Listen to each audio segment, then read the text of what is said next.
Jour de tonnerre ou jour de gloire, dimanche de gala dans ce choc au sommet du championnat de France, dans un écrin magnifique, celui de la Sud de France Arena. Plein centre. Et le premier arrêt sur la superbe lecture d'Andreas Palika. Attention à Bryan Monté qui est resté en retard là-dessus. La solution est cherchée tout de suite. Le relais, ils ne sont pas encore bien replacés. Les Montpelliérains, attention à la grosse faute de Bryan Monté. C'est accordé le but, le premier pour Paris. Défense très haute du côté de Paris. Et le changement de direction et dans l'intervalle externe. Parfait. Bryan Monté. Jaime Fernandez qui retourne face à Palika. Sur le côté du bras de tir. Il y a quand même un différentiel. Et ça aussi c'est bien fait. Heureusement, Rémi Desbonnets vigilant face à Jacob Holm. Et parce qu'on aurait pu passer du simple au double avec cet arrêt. Bryan Monté. Bien joué, oui, ça c'est une très belle passe de renversement pour Arthur Laine. Changement de direction et l'induction. L'induction parfaite de Ferran Solé. L'entrée intérieure et derrière le tir largement au-dessus de Karl Conan. C'est toujours l'envie évidemment de rendre le chemin le plus rapide et le ballon le plus vite. Sauf que souvent la vérité vient du sol. Bien dans sa partie, les premières minutes plutôt difficiles pour Rémi. Et ensuite, Rémi s'est mis au diapason. Il a attendu Valentin Porte pour aller fixer et pour permettre à Bryan Monté sur la base arrière. Nikola Karabatic face à Karl Conan, ça c'est très bien établi.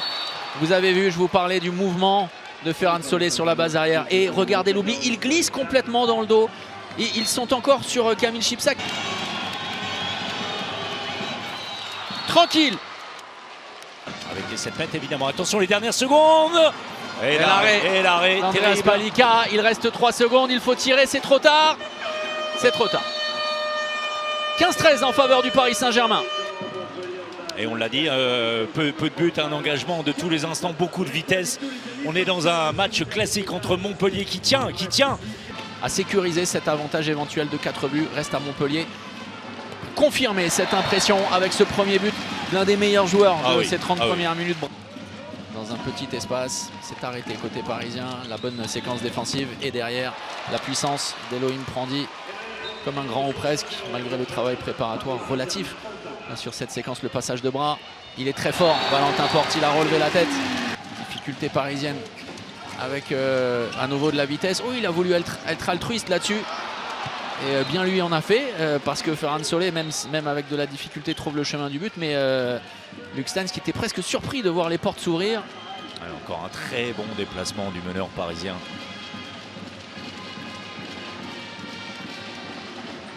Que ce soit en buteur ou en passeur, Bryan Monté réalise une performance de haut niveau. Oui, mais qu'ils l'ont connu aussi en première période, sans jamais courber les chines définitivement. Il prend tout son temps, il est très proche. Charles Bolsinger, 4 buts d'écart. C'était la quête de cet absolu depuis le début de la rencontre pour les Parisiens. Ils sont enfin parvenus à leur fin. Et Patrice Canaillé, Elohim Prandi, superbe et belle sortie.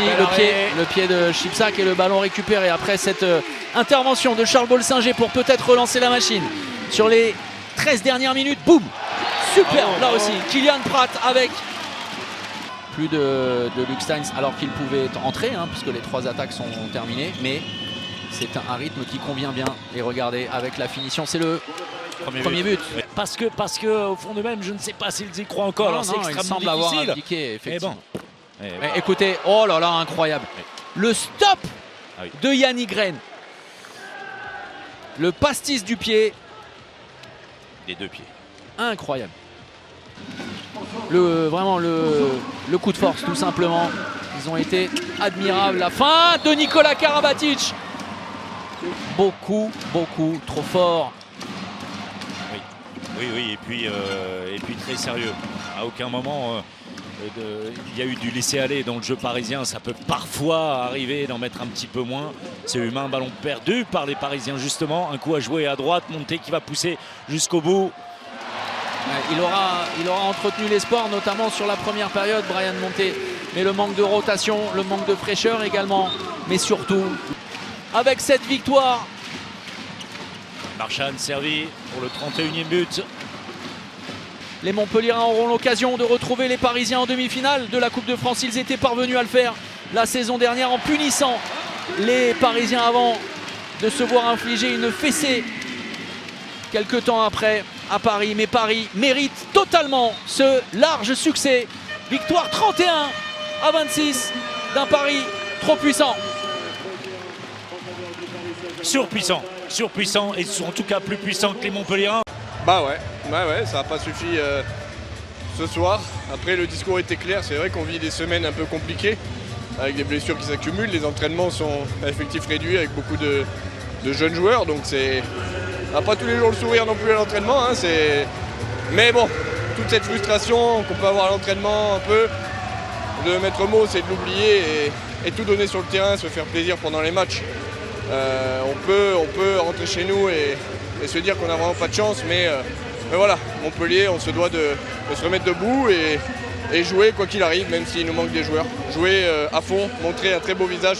Ce soir, on avait une très belle arena remplie, on jouait une très grosse équipe, on voulait tout donner.